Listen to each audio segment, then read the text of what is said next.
گمراہیوں کی رات میں نور ہدا قرآن ہے۔ السلام علیکم، کیا حال ہے؟ یا ربی لک الحمد کما ینبغی لجلال وجہک وعظیم سلطانک۔ آپ صلی اللہ علیہ وسلم کی بخاری میں حدیث آتی ہے حضرت ابو ہریرہ سے، آپ نے فرمایا لما قضى اللہ الخلق، جب اللہ نے اپنی کریشن مکمل کر لی، کتب اللہ فی کتابہ، اللہ نے اپنی کتاب میں لکھا، فہو عند اللہ فوق العرش، اللہ کی کتاب کہاں پر ہے؟ اللہ کے عرش پر ہے۔ یہ وہی کتاب ہے جس کو آپ لوح محفوظ کہتے ہیں۔ ان رحمتی غلبت غضبی، یقیناً میری رحمت میرے غضب پر، میرے غصے پر غالب آ گئی۔ ہم اللہ سے دعا کرتے ہیں، اللہ ہم پناہ مانگتے ہیں اس وقت سے کہ آپ کی رحمت ہمارے لیے اپنے غصے میں بدل جائے۔ اللہ ہمیں ہمیشہ اپنی رحمت کا مستحق بنا کر رکھے۔ تو اللہ تعالیٰ نے یہاں پر اپنے رسول کے ذریعے ہمیں یہ بات بتا دی کہ اللہ تعالیٰ نے اپنی رحمت کو انسانوں کے لیے غالب رکھا ہے۔ جہاں تک عرش کی فزیکل ڈائمینشن کی بات ہے تو یاد رکھیں کبھی بھی انسان کو چاہیے کہ اپنے امیجنیشن کو استعمال نہ کرے، بالکل جیسے اللہ تعالیٰ کے لیے اپنا امیجنیشن استعمال نہیں کیا جا سکتا، اسی طرح سے آپ اور میں اللہ کی کسی بھی ایسی مخلوق کے لیے جو کہ ان سین کی ہے، ہم اس کے لیے اپنی امیجنیشن استعمال نہیں کر سکتے۔ اللہ کے لیے یہ سمجھنا کہ جب احادیث میں آتا ہے اللہ کا ہاتھ، تو اپنے ہاتھ کی طرح اللہ کا ہاتھ سمجھنا، دس از اگینسٹ آر عقیدہ۔ آپ اور میں ایسا نہیں سوچ سکتے۔ جب اللہ کے لیے آتا ہے کہ اللہ کے 2 انگلیوں کے درمیان میں تمام انسانوں کے دل ہیں، اور کوئی انسان اپنی 2 انگلیوں کو اپنے ذہن میں لانا شروع کر دے اور پھر ایویلویٹ کرے کہ شاید اللہ کی بھی انگلیاں ایسی ہیں، اس کے لیے اسکالرز منع کرتے ہیں this will be part of distortion in your عقیدہ۔ اس لیے کہ آپ اور میں اللہ کے بارے میں وہیں تک سوچیں گے جہاں تک مجھے اور آپ کو قرآن نے اور احادیث نے بتا دیا۔ Same is the case with the عرش۔ اللہ کا عرش کیسا ہے، اس کی ڈسکرپشن جو مجھے اور آپ کو احادیث سے ملتی ہے، ہم اپنے آپ کو وہاں تک ریسٹرکٹ رکھیں گے۔ آپ صلی اللہ علیہ وسلم کی ایک حدیث کا مفہوم آتا ہے جس میں آپ کو اللہ کی میجسٹی، اللہ کے عرش کی شکل سے نظر آتی ہے کہ اللہ کتنا گرینڈیور ہے۔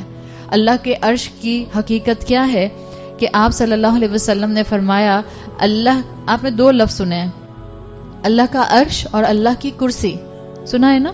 دونوں الگ الگ ہیں۔ اللہ کی کرسی از سم تھنگ ایلس، اللہ کا عرش از سم تھنگ ایلس۔ اللہ کی کرسی is like a foot stool in front of عرش۔ اللہ کی کرسی is like a footstool in front of عرش۔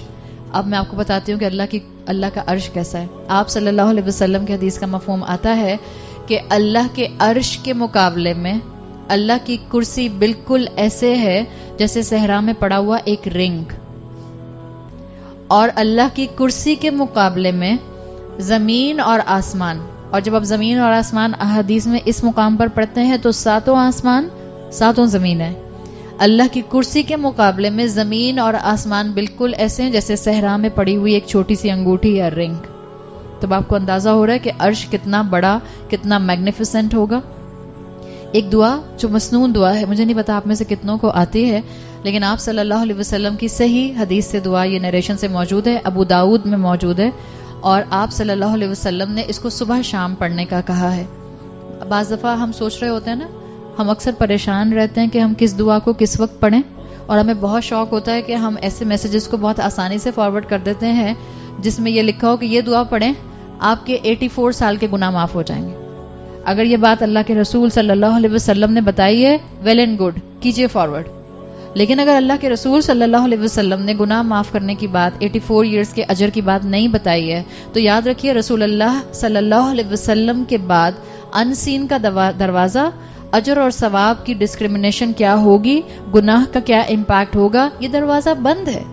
جو آپ بتا گئے وہ دین مکمل ہے۔ آج کوئی یہ نہیں کہہ سکتا، آنکھیں بند کر کے ہم میسیجز آگے پیچھے کرتے ہیں، اور آنکھیں بند کر کے ہم سمجھتے ہیں کہ جو میسیج ہمارے پاس آئے گا وہ ضرور صحیح ہوگا۔ امام کعبہ نے یہ کہا کہ آپ یہ والی چیز اتنی مرتبہ پڑھ لیجئے اور صدقہ کر لیجئے، آپ کو 84 سال کا ثواب مل جائے گا۔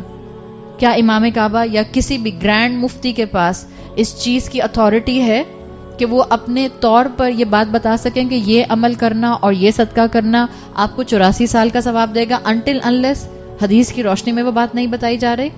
اگر حدیث کی روشنی میں نہیں ہے تو پلیز اس طرح کی چیزوں سے اپنے آپ کو روکیے. میسج آتا ہے ایک پولائٹ سا کائنڈ ورڈز کا میسج ان کو واپس کر دیجئے. اگر یہ حدیث سے ثابت ہے تو فارورڈ کیجئے، ورنہ برائے مہربانی نہ کیجئے.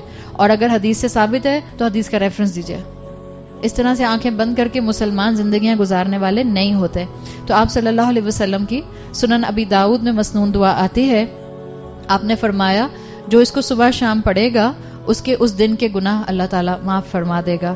اور اس دعا کے اندر اللہ تعالیٰ کے رسول صلی اللہ علیہ وسلم نے ہمیں ان فرشتوں کو گواہ بنا کر دعا کرنے کا کہا ہے جو فرشتے اللہ کا عرش تھامے ہوئے ہیں. دعا میں آتا ہے اللہم انی اصبحت، اللہ میں نے صبح کی، اشہدو کا آپ کو گواہ بناتے ہوئے، و اشہدو حملۃ عرشک اور ان لوگوں کو، ان فرشتوں کو گواہ بناتے ہوئے جو آپ کا عرش تھامے ہوئے ہیں، و ملائکتا اور آپ کے فرشتوں کو. اس کا مطلب ہے دونوں طرح سے فرشتوں کو الگ سے کیٹیگرائز کیا گیا ہے. عرش تھامنے والے فرشتے الگ ہیں، باقی فرشتے الگ ہیں. وجمیع خلقک اور تمام مخلوقات کو میں گواہ بناتا ہوں. انک انت اللہ لا الہ الا انت، صرف آپ ہی اللہ ہیں، آپ کے علاوہ کوئی معبود نہیں ہے. وحدک لا شریک لک، آپ کے ساتھ کوئی شریک نہیں ہے. وان محمدا عبدک ورسولک اور آپ صلی اللہ علیہ وسلم محمد اللہ کے عبد اور رسول ہیں. تو یہ دعا آپ صلی اللہ علیہ وسلم نے سکھائی ہے، اور اس سے پتہ چلتا ہے کہ اللہ کی تمام فرشتوں کی مخلوقات میں وہ فرشتے جو اللہ کا عرش تھامے ہوئے ہیں وہ ایکسٹرا آرڈنری آنرڈ ہیں، تکریم والے، اکرام والے اور بہت عزت دار فرشتے ہیں. سورہ غافر کی آیت نمبر 7 میں آتا ہے الذین یحملون العرش، وہ جنہوں نے اللہ کے عرش کو اٹھایا ہوا ہے، ومن حولہ اور جو ان کے ارد گرد ہیں. اس کا مطلب ہے اللہ کے عرش کے سراؤنڈنگ میں دو کیٹیگریز ہیں، ایک ہے عرش کو تھامنے والے فرشتے اور دوسرے ہیں ان کی سراؤنڈنگ میں ایک اور گیدرنگ، ایک اور فرشتوں کی کمپنی. یسبحون بحمد ربہم، یہ سب فرشتے عرش کو تھامنے والے بھی اور جو ان کی سراؤنڈنگ میں ہیں یہ سب بھی اللہ کی کانسٹنٹ حمد اور تسبیح